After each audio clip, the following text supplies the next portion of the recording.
We are going now to begin the last part of our program, and I will introduce briefly Ivan Kosnica. I did. And he works at the Faculty of Law at the University of Zagreb, and now he is assistant professor at the Chair for the History of Croatian Law and State. Currently is dealing with the issue of citizenship in the Kingdom of Serbs, Croats, and Slovenes, Yugoslavia. In fact, this part of the program is dedicated to the question of citizenship in this area. Please, Ivan, I give you the floor. Thank you very much. 45 minutes, please. Okay, thank you very much. Okay, so as it is mentioned, my topic is development of women's citizenship status. So problems of citizenship as understood as formal belonging of person to a state. So now today I won't speak about citizenship and its connection with political rights, social rights, and so on. Not just about citizenship and its connection with identity issues, but exactly about citizenship as form of belonging to the state and position, of course, of women in this process, in this development. Before I start with exact lectures, I would like to give you some outline of my lectures, just to give you an impression what I will talk about. So first I will tell a few words about methodology of my research, about archive researches I'm doing still, then about regulation and practice of women's citizenship status before 1918. It's an important tradition that in great measure had impact on development of position of women in the first Yugoslavia. Then some brief remarks about citizenship in the Kingdom of Serbs, Croats, and Slovenes in Yugoslavia. After this, I will tell you something about peace treaties and regulation of women citizenship status in these peace treaties and in practical cases and implications for women. Then something about naturalizations, which were very rare in the period before 1928, and especially focus will be on this Citizenship Code, Citizenship Law, or some would say nationality law of 1928. Of course, besides this, it was not initially part of my lecture idea, but it is necessary to show just few regulations of citizenship law of 1945, so enacted after the Second World War, and it will show you this change in women's status that is very important to understand. Of course, finally, my presentation ends with conclusion. So, what about methodology of my research? Of course, I used relevant regulations, laws, but also decrees and so on, and relevant books, and looked at administrative practice. And here, a great part of my research deals with practice available in Croatian State Archive. And here are some funds that I found interesting in research. So the first one would be the fund of provincial government for Croatia, Slavonia, because it is just briefly important to note that Croatia, when it was part of Austro-Hungarian monarchy, it has independent authority in the matters of naturalization and so on. So the records, decrees, naturalization records are there in archive in Croatia, Croatian State Archive in this fund, and they are in Croatian language, of course. Then, of course, this provincial government after dissolution of Austro-Hungarian monarchy,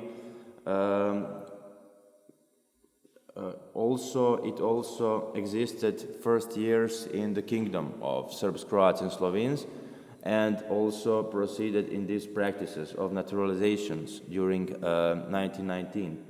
Then it changed its name in provincial administration because of centralization of the state. It was not anymore government, but provincial administration. And here there are important records for the period of 1921 until 1924. Then there was change in administrative organization of the state, very important, centralization and so on. So you had different regions, but centralization of powers, of naturalization, everything happened in Belgrade, okay? But lots of picture can be understood if you look at decrees issued by prefects, so heads of these regions.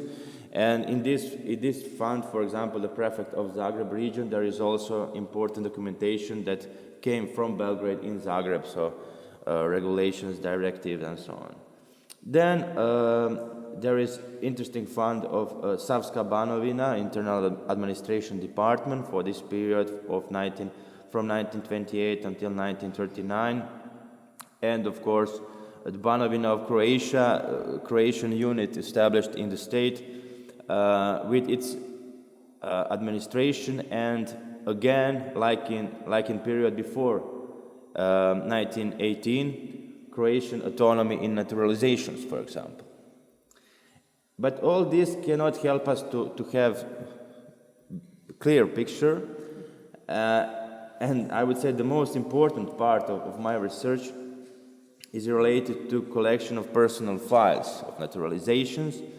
The name of this collection is Personal Files of Banovina of Croatia, but of course these files are connected and related to the period from 1918 until 1941, and this is, I would say, the most useful part for research. So there are personal files of person naturalizations and so on, also women in this naturalization position and so on.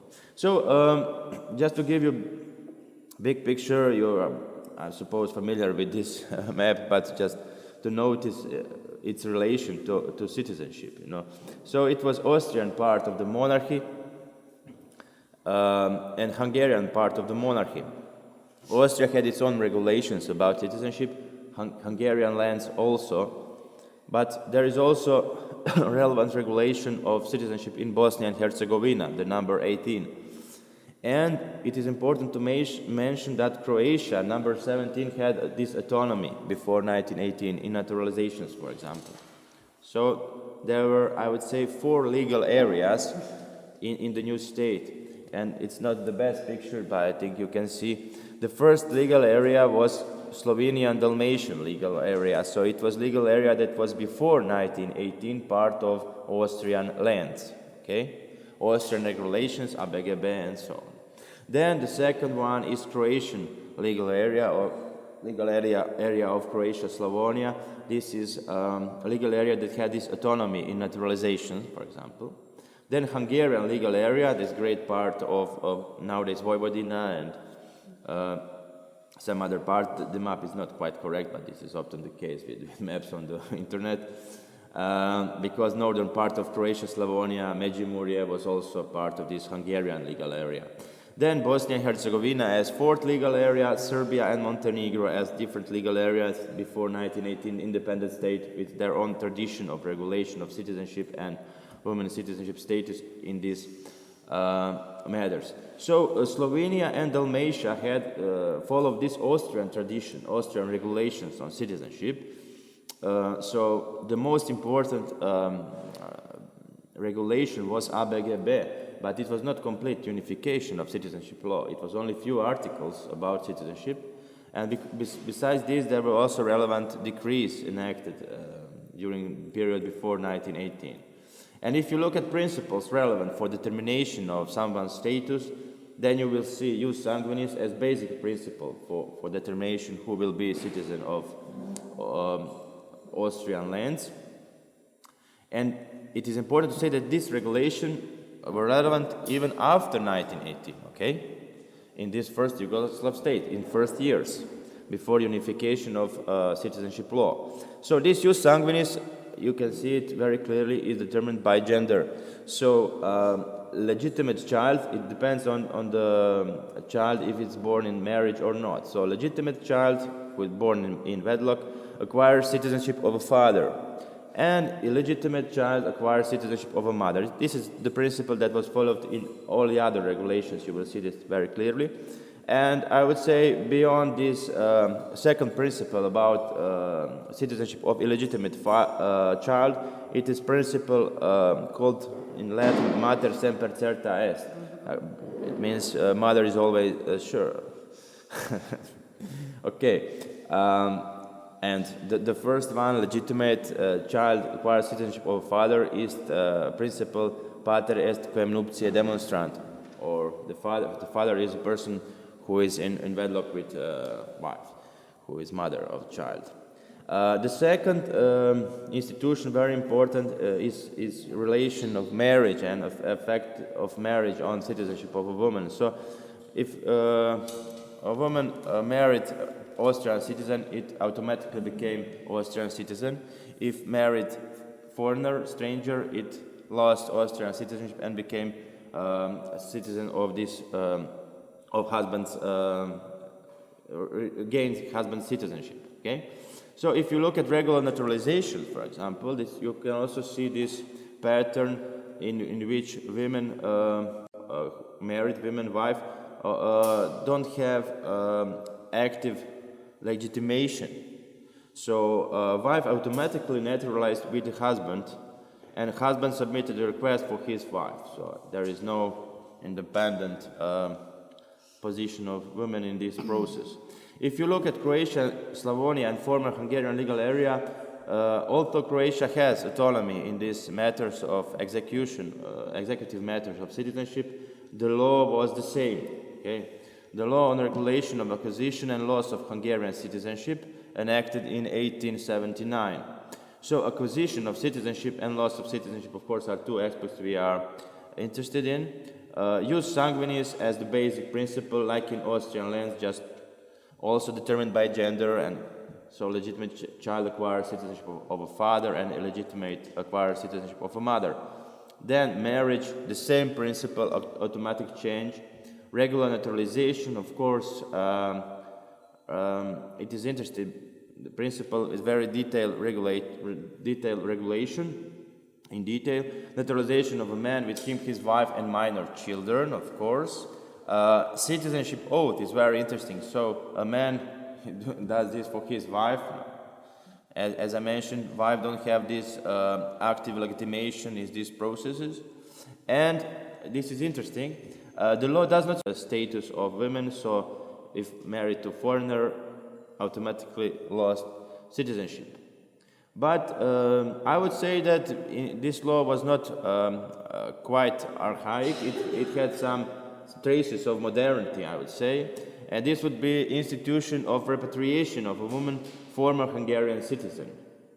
So this trace of modernity can be seen in this institution, which said, okay, if our woman married foreigner, she lost citizenship. But there would be some kind of possibility for her if she, I don't know, maybe as part of divorce or if husband died. So she will have possibility of to submit request for repatriation to come back. So in this we can see the definition of active legitimation. So a woman can independently submit request for this repatriation. It was very easy repatriation, just request, and this woman had to have guarantees of municipality that this municipality will accept her in local citizenship, in Zavičajnost in Croatia or in Germany it would be Heimatrecht. But it was always the case with men. They always had to have this belonging to the state and belonging to municipality. So it was not something different that would differ a woman from the state, from the man's position in the process. You know? And just briefly to mention other three legal areas. So Bosnia and Herzegovina had this constitution of 1910 as regulation, and the law on affiliation to Bosnia and Herzegovina as some specific law which defined belonging of persons to Bosnia.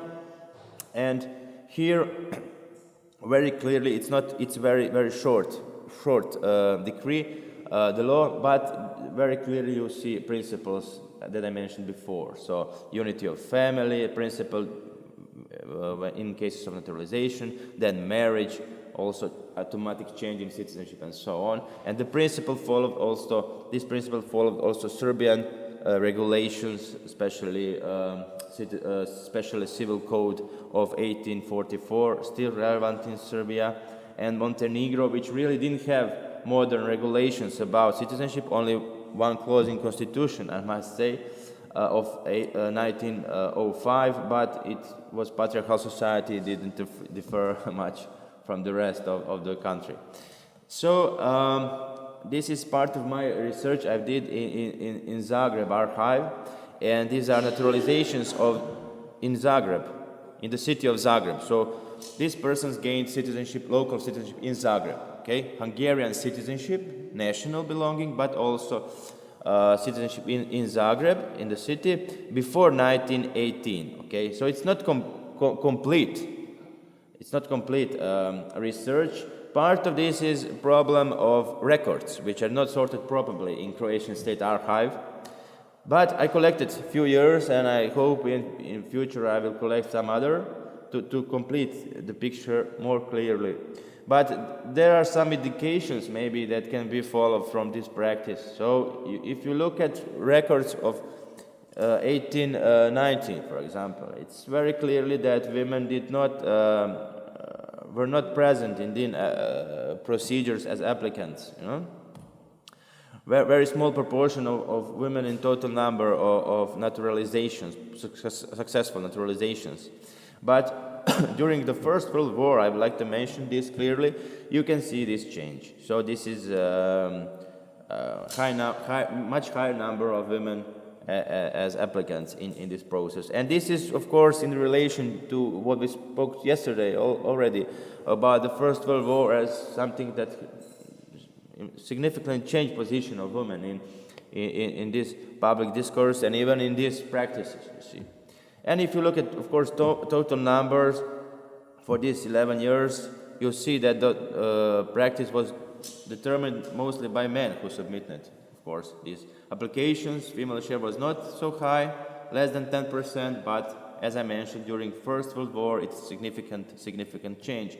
And if you look at dismissals, there are not so much dismissals, mostly because citizens lost citizenship by immigration to United States, and they didn't ask for dismissal. They just went, and after 10 years, sometimes authorities in Croatia erased them, and sometimes not. But they lost citizenship, of course, via facti. But however, there are also some indications, for example, that it was very rare for women to submit some kind of application for dismissal before 1900, but some cases, for example, during the First World War, when men were obliged to serve the army, so the authorities forbade them to submit this application, then women had possibility still to ask for dismissal from citizenship. And it was not, of course, dismissal to gain Serbian or citizenship of the United States, but mostly change in Austrian citizenship, okay? What can be said about citizenship in the kingdom of Serbs, Croats, and Slovenes, or Yugoslavia?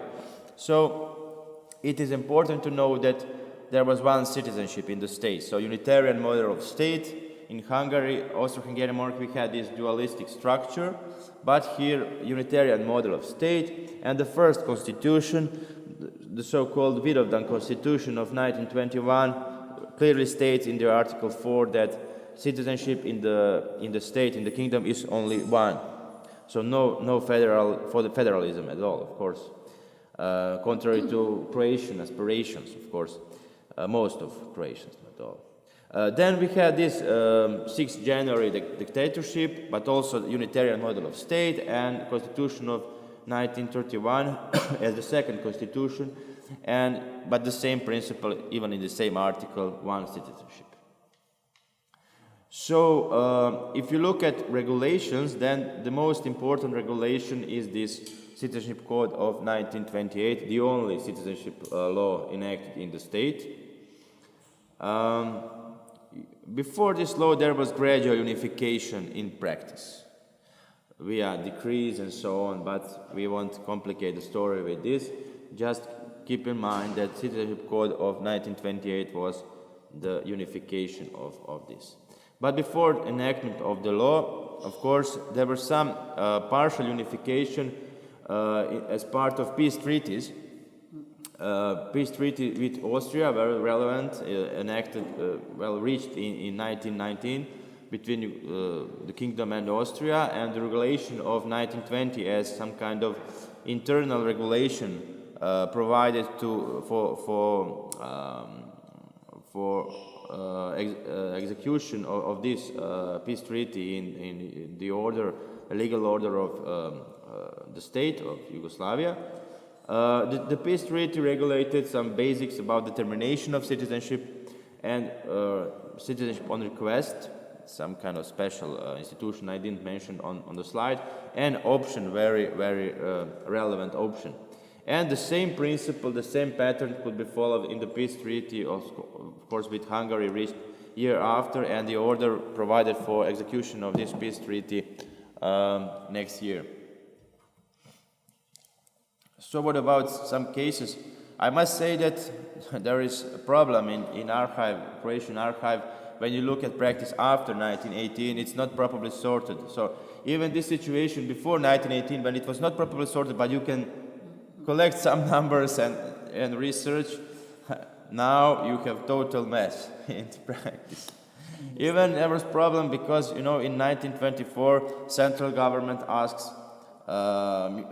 these regions to give them correct number of options.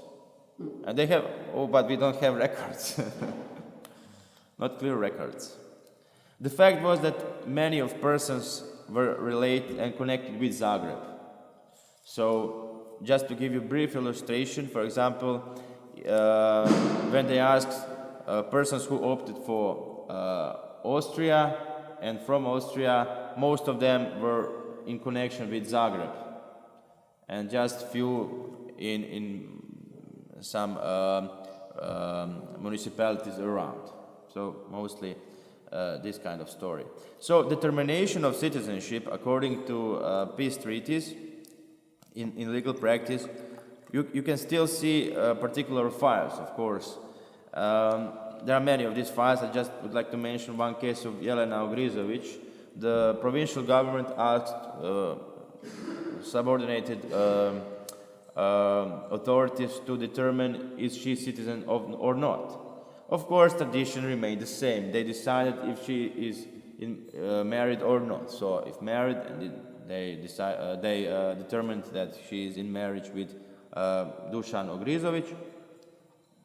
They first decided on citizenship of her husband, and when they determined citizenship on the basis of belonging to Zagreb municipality before 1910, which was relevant year for determination of citizenship, then they decided that Jelena is also citizen of the Yugoslavia, of the kingdom, based on marriage with citizen. But not married, divorced, you'll see this was not regulated, but in practice, women here had possibility to independently ask for citizenship, for determination of citizenship, and you will see in options. So, although there was no change in regulations, you can see changes in practices. Traces of these changes are even seen in this period during First World War, and now in these first years, you can follow these changes in practice. There were two types of options, okay? Option of nationality and option based on previous local citizenship. It's also a problem with records, but the same pattern, of course, married women together with husband, and here was unity of family principle as the most and the only relevant in the process.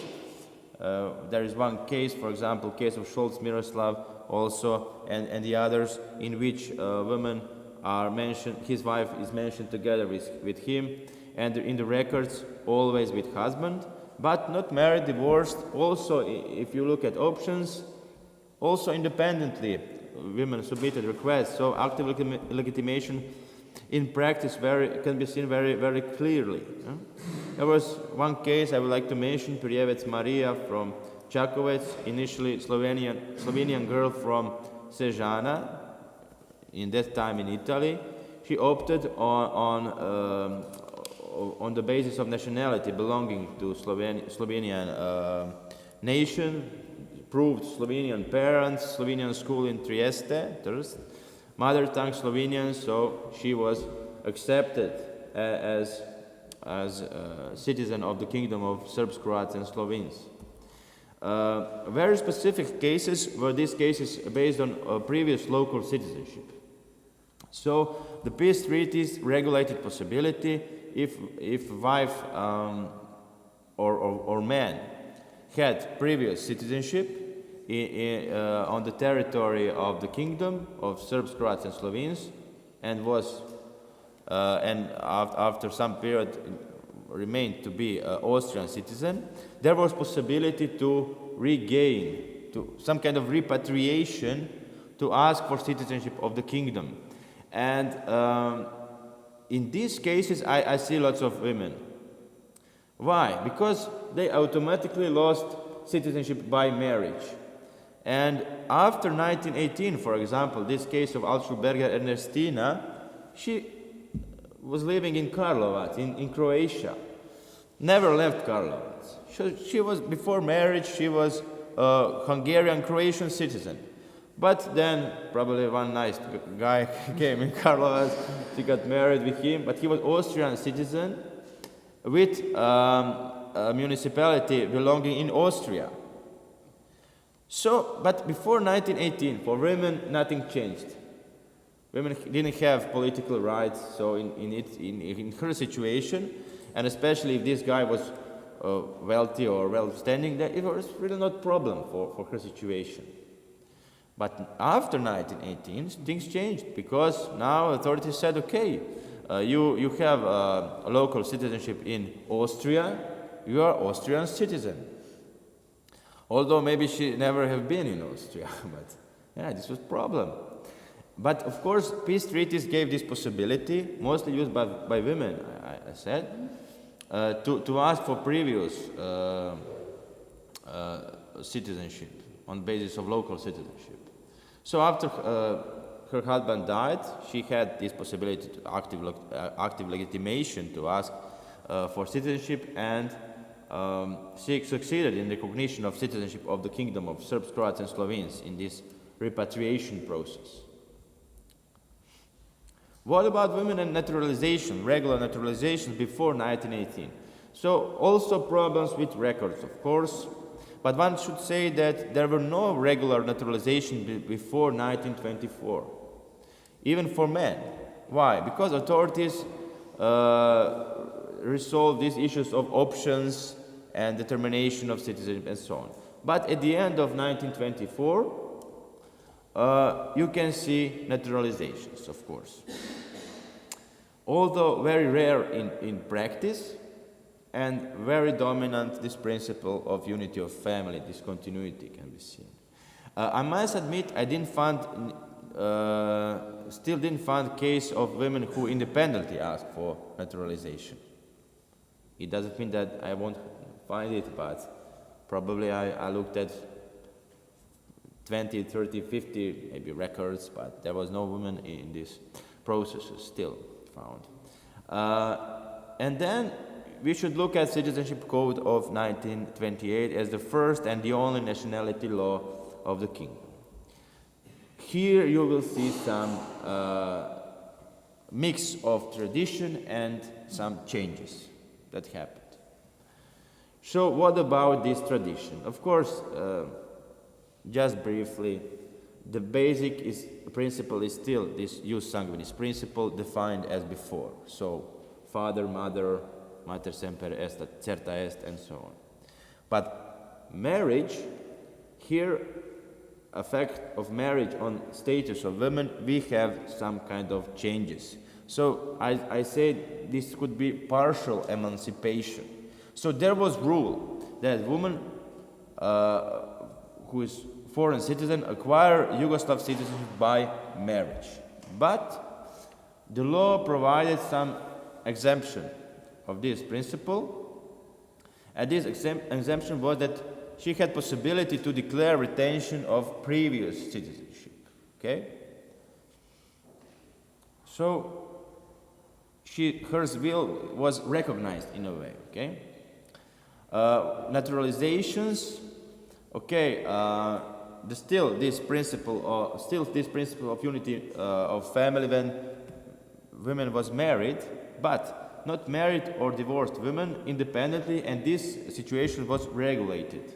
So as I mentioned before, it was legal vacuum, not regulated, but in this law it was regulated that women have independent position in these situations.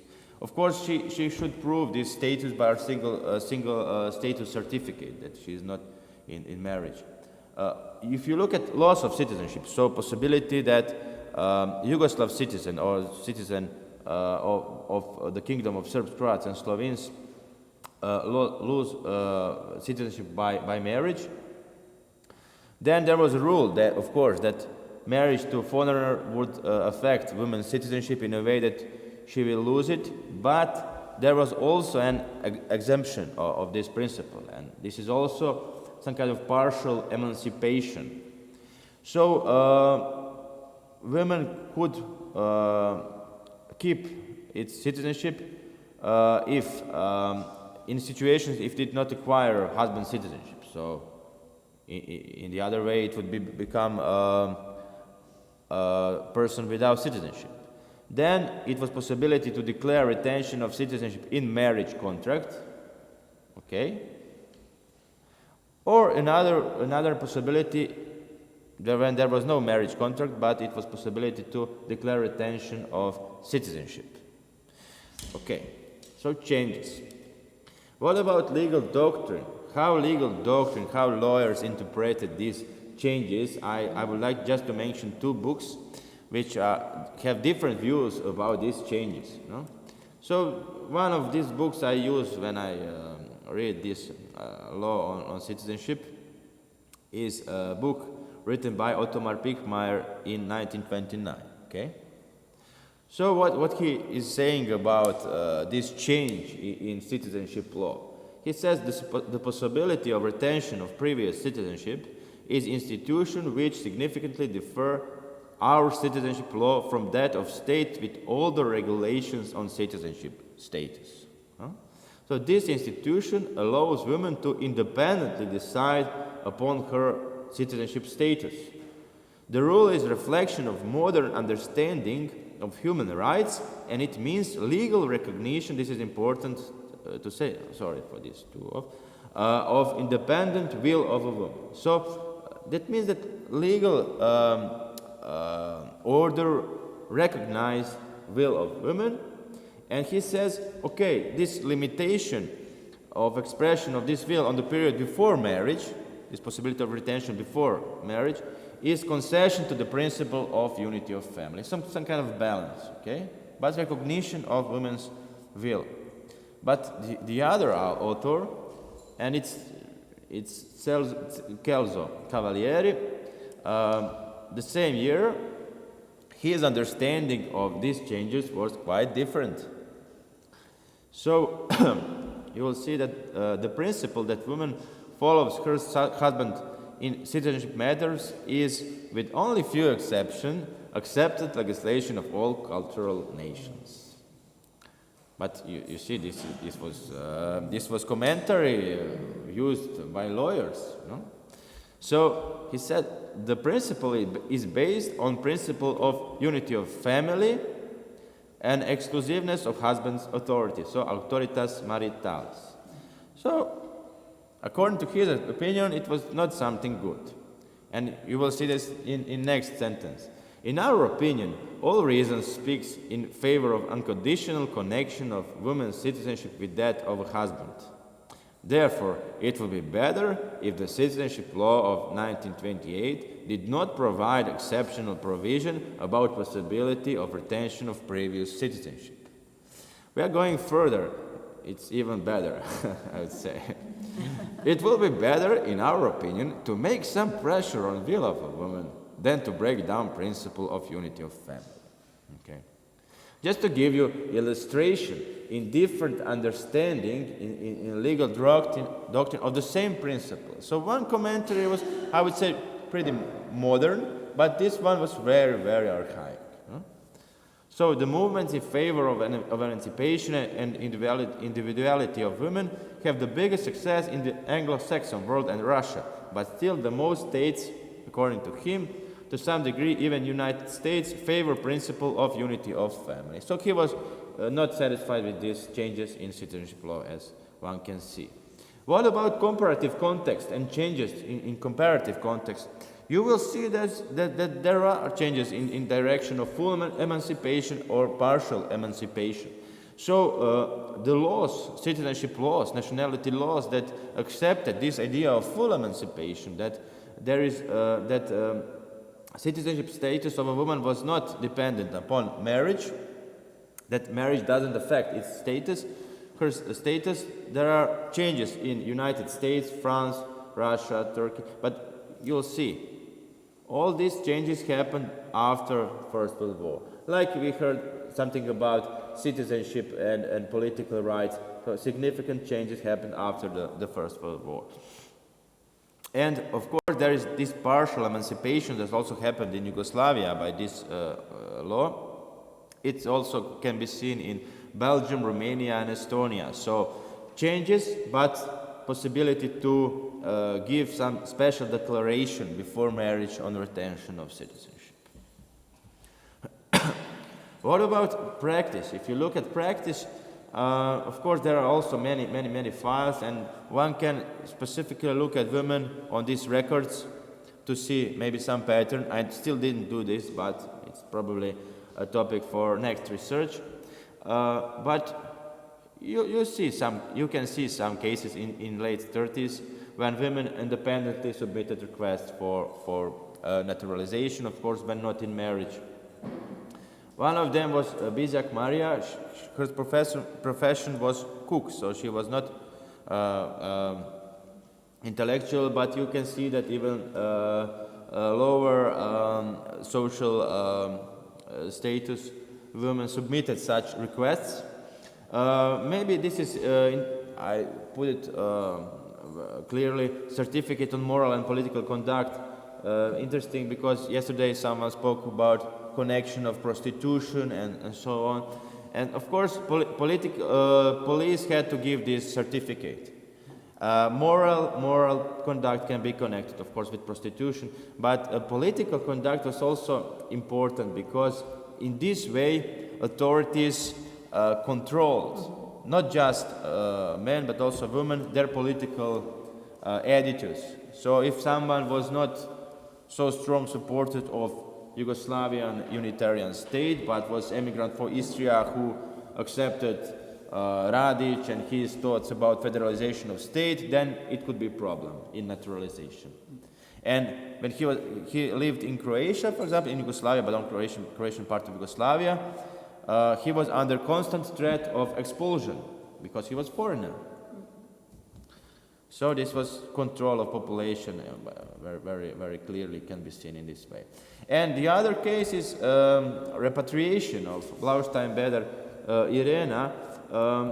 this is typical case when she gained citizenship by marriage to a foreigner, and of course, after divorce, she asked for citizenship of the Kingdom of Yugoslavia. It is period. It was Second World War, so probably this was some kind of. She tried to stop maybe possible expulsion from the territory to German Reich. And the one case in which there is man in a story, but it's connected with women, and there are some cases in which we can see this pattern. It is case of Weinstein Jacob, who was Jew, and it's important context because we are speaking about 30th of 20th century. So he was born in Landhausen in 1892. He lived in Zagreb, but he was very wealthy, director of wood and companies. But he had problems with citizenship, okay? Living in Kingdom from 1920, but always the authorities rejected his request for citizenship. In new request in 1938, he wanted he wanted to prove his belonging to the state and everything. He used arguments in the request, and among these arguments, it's very often used by these persons. And he said, okay, my wife was citizen of the kingdom before he married me. So yeah, maybe this could be reason for naturalization. And he was naturalized in 1940, okay? And just to give you this short brief of Yugoslav Citizenship Law Regulation of 1945. So, we speak about emancipation here because in the process of determination of citizenship, the authorities changed previous relation of marriage on status of women. So if foreign women married Yugoslav citizen after 6th April 1941, so during the Second World War, there was no change in her citizenship status. She remained a foreigner, but there was possibility of facilitated naturalization. But you can see emancipation. And women of Yugoslav citizen, if she married foreigner, she acquired citizenship, but he had possibility to declare retention of citizenship, 1 year deadline. So you can see these changes on regulatory level. If you look at acquisition and loss of citizenship, this is the last slide before a conclusion, you see also emancipation. In which way? If you look at birth, jus sanguinis principle, there is no mentioning anymore mother, father, and wedlock or other wedlock, but in the law, the authorities used term parent, okay? Then regular naturalization, it was not dependent upon gender and marriage, so women independently could ask for citizenship, no matter if they were married or not. Facilitated naturalization, of course, if married with citizen, but no dependent upon gender, so male or female, no matters. And loss of citizenship, of course, marriage was not relevant anymore. This was also, I would say, affected by international, this is another story, regulation that changed citizenship status of women between First and Second World War. So what about conclusion? You can see tradition before 1918. It was some changes in tradition can be seen in practices in Zagreb, for example, before the end of the war. Changes in regulation, some kind of partial emancipation in the law of 1928, but full emancipation in 1945. So thank you very much for your attention.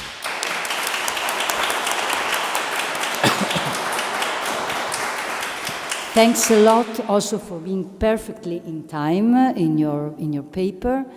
I think you put a lot of things on our tables because just this long period, I think, allows us to reflect about individual cases and also about the role of the wars because here it's clear in your conclusions the role of the wars that are really two watersheds of transformation. Yeah.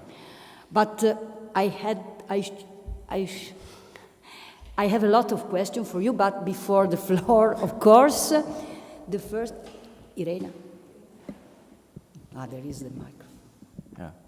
For this very interesting presentation, I was thinking about basically Slovenian cases. And in Slovenia, it seems to me that we can find a lot of cases of repatriation among clerks and teachers. Because those were the ones who were, for example, very engaged in Carinthia, in plebiscite, and so on.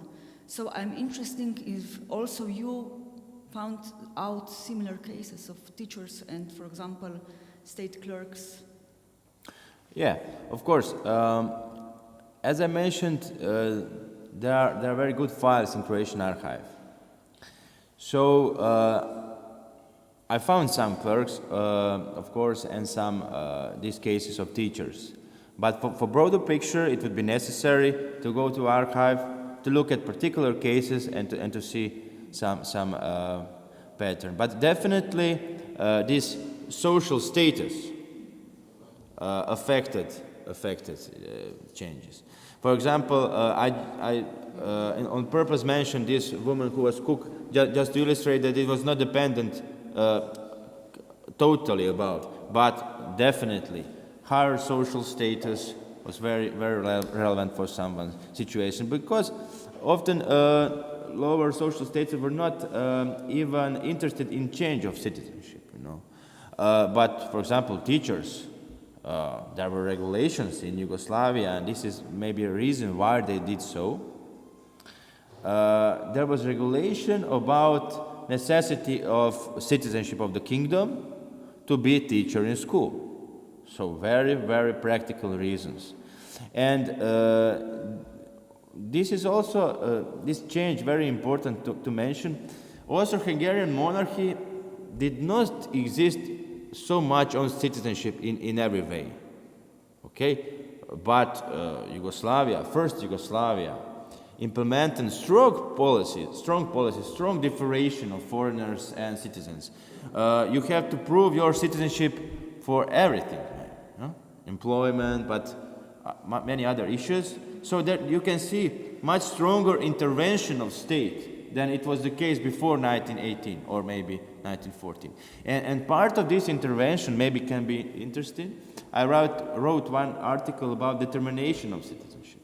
So just to illustrate it, before 1918, if man could prove his belonging to municipality, they bring this certificate of belonging, Heimatrecht, then there was no problem. He was citizen, national citizen, okay, of Austrian land and so on.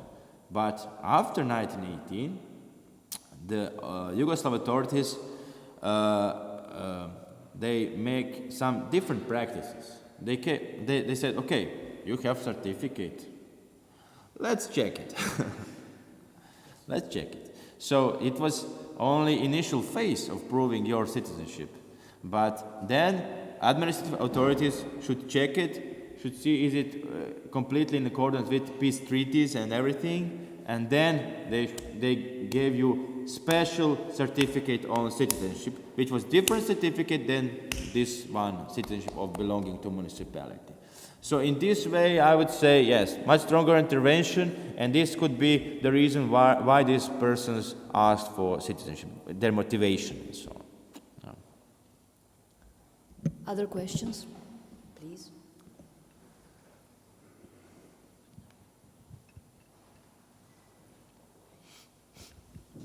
I would also like to thank you very much for this very interesting paper, for me especially.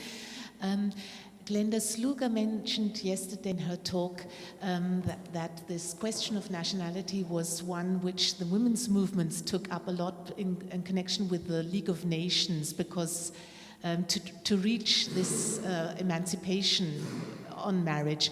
And I was wondering if there is some relation also to the women's movement in Croatia, especially in this comment by Pirkmeier, if he maybe, because he is so open to this idea of emancipation, that he has a relationship here to the women's movement asking for that. That was one question. And then the other is on this possibility of retention of previous citizenship. Now, in relation to foreign women, of course, this must have depended on their home state, their original state of citizenship, if they would allow that, or is that not an issue in these cases? Retention of citizenship. Pardon? About retention? Retention of citizenship, because if the home state says, okay, if you marry, you are not our citizen anymore. Yeah. And I don't know if you can say something on the last question. The problem with Austria is that Dalmatia belonged to Austria and Habsburg monarchy, and Austria did not accept automatic citizenship of Dalmatians and Galicians in 1918. It was in Galicia, it was an issue against the Jewish population. They did not want the Jews. I don't know why in Dalmatia, but that must have caused enormous problems for citizenship in Yugoslavia then. Yeah, thank you very much. Well, first about Pirkmeier and his connection with women's movement.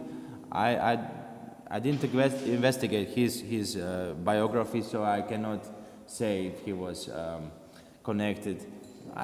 My first impression would be that he was not so patriarchalistic oriented. He accepted some foreign influences, modernity, and so on. The other guy did not. So maybe, but. Who knows? Probably this movement could affect his understanding of women, but I cannot surely say this. Then the other question, of course, this possibility of retention. Of course, it's on the slide. It will be too long lecture, but yes, it depended on women. It's her initial regulation of her status in domestic law. Okay, so yes, it was necessary that this domestic law have this possibility, provide this possibility of retention. Okay, it was necessary. Okay, and in these commentaries there are also mentioned legal orders which provide this possibility and the ones who are not. So it was some kind of help for practitioners to have some kind of orientation in their rulings. And the last question was about Dalmatia. I must say I didn't know that. It's interesting. Definitely there are cases, I found some cases that persons tried to, who wanted to acquire citizenship in Austria, tried to avoid central state. So they went in municipalities and tried just to make things on this local level. But of course, authorities were not happy with this, and I think the same pattern was definitely in Yugoslavia, but I think the same could be seen in Austria. They looked at these records and searched for these intruders. And even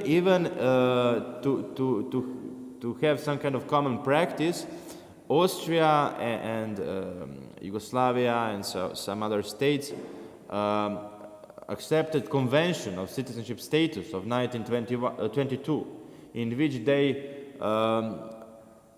accepted principle that only those recognized by state authorities and no local authorities will be recognized as citizens. But very interesting. Why then? I knew the thing with Jews, that was problem. But didn't know that Dalmatians were also interesting. Okay. Other questions? Marta?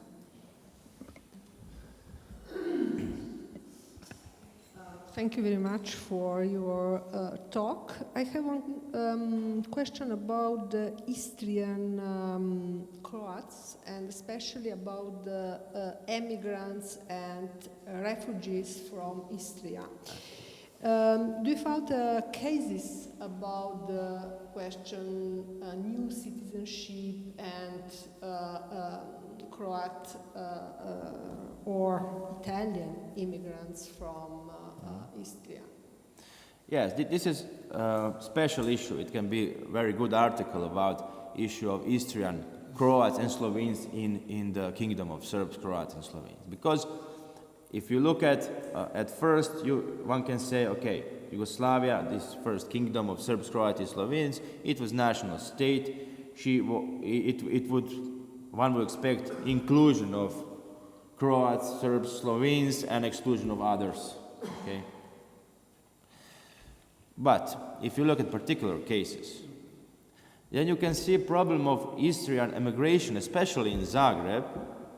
Lots of immigrants, Croats, but some of them even Slovenes, who had really real problems in integration.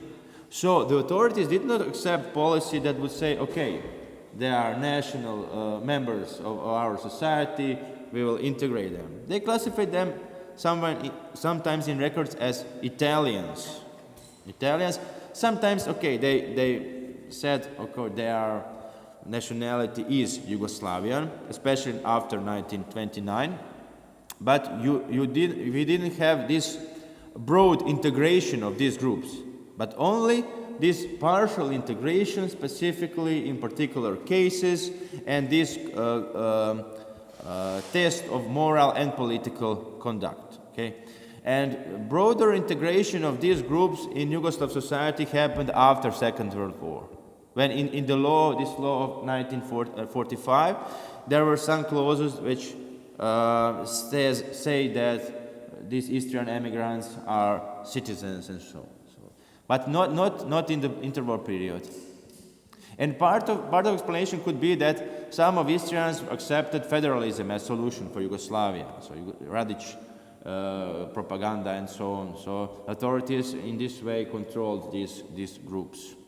Because as foreigners, authorities could say they had to have this residence permit every year. Possibility of permanent resident permit was also possible, but many of them every year have to ask for this resident permit, and if authorities decided that there was not a good political conduct in this case, then they made an expulsion of these persons in Italy. Yeah.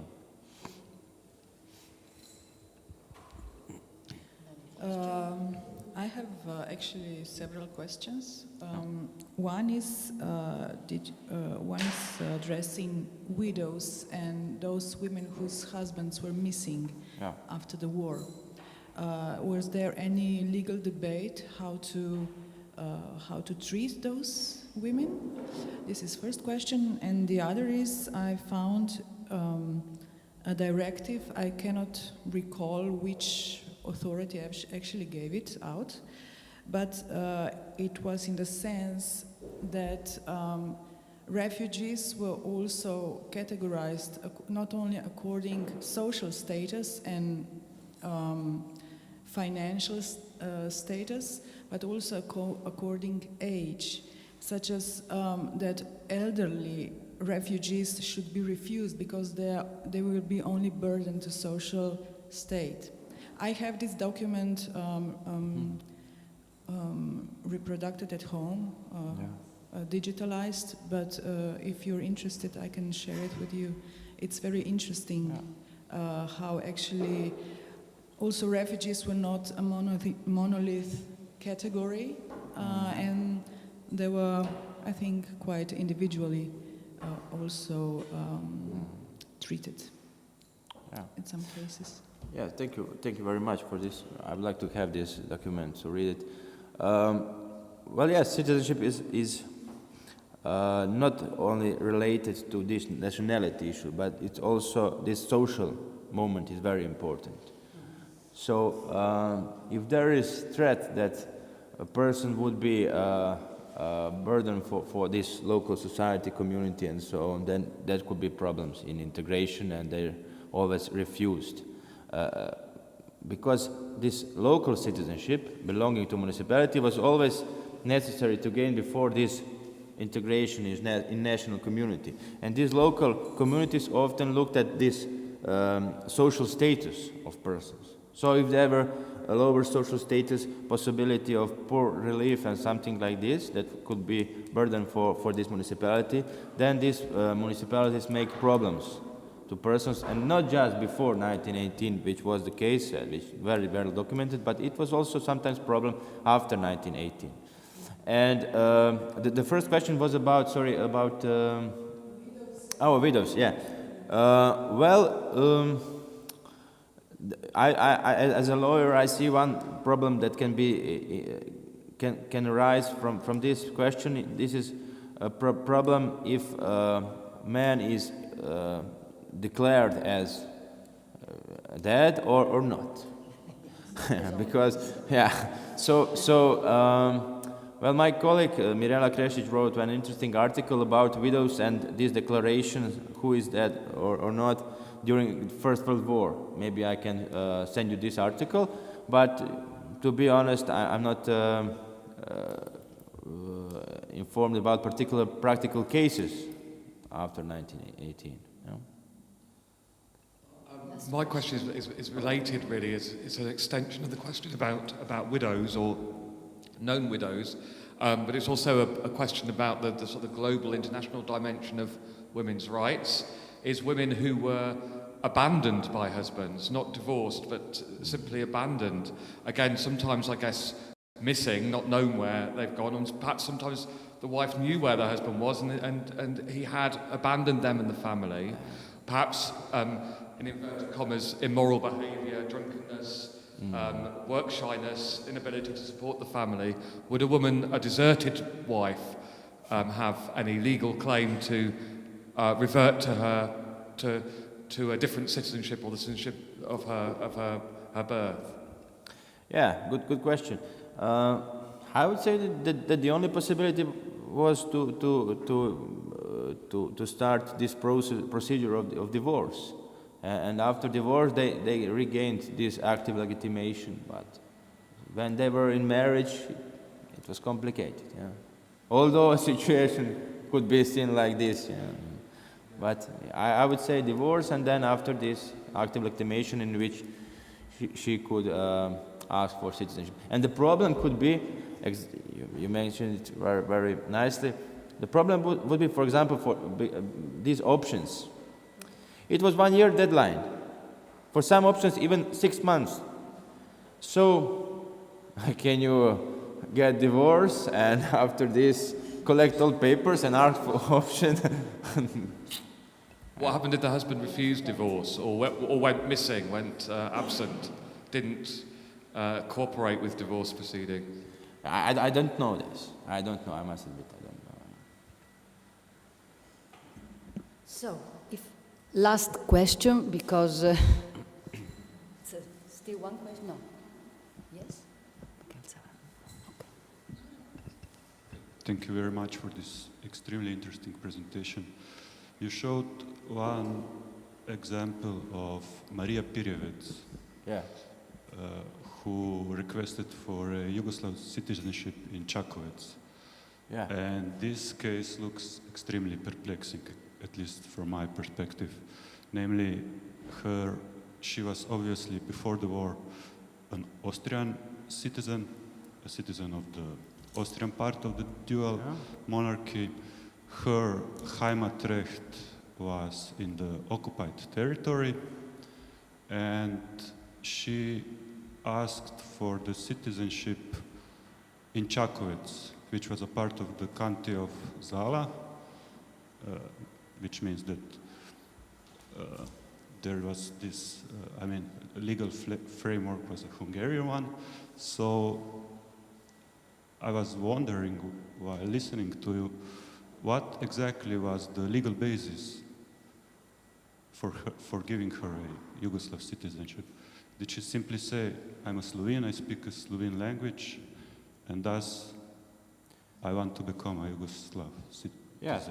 Well, the legal basis was this regulation contained in peace treaty. For her situation, it is not so important that she lived in Čakovec. Okay, this is for illustration. It had implications in a way that authorities said, okay, she lives there she will be local citizens of Čakovec. But the legal basis was this rule on option and nationality principle. So two facts were important in this case. The first one was Heimatrecht in Sežana, in Italy. So he was a person with local citizenship outside the Kingdom of Yugoslavia, the first case, and in national terms, nationality, she was Slovenian. So in the case, she should prove local citizenship elsewhere and that she is Slovenian. And in practice, how a person proved this? Documentation of a birth certificate of parents, mother, father, certificate attending a school, for example, language used in this school, her mother tongue, and then, of course, she should prove, she should bring some kind of, this was called certificate of persons to whom you should believe or could believe.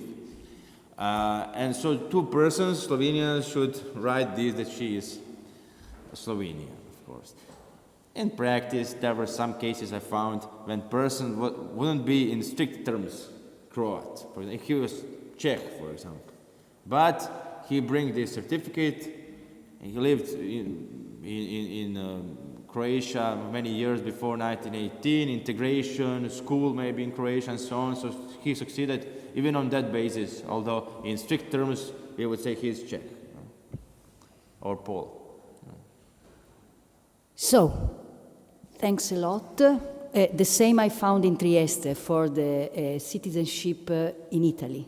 When they acquire the when they have to choose, a lot they based on language, schools, and so on. Yeah. The same. Yeah. So I agree with you totally. So now we are going. Thanks a lot for your really stimulating and interesting talk. It's a lot of things we have seen.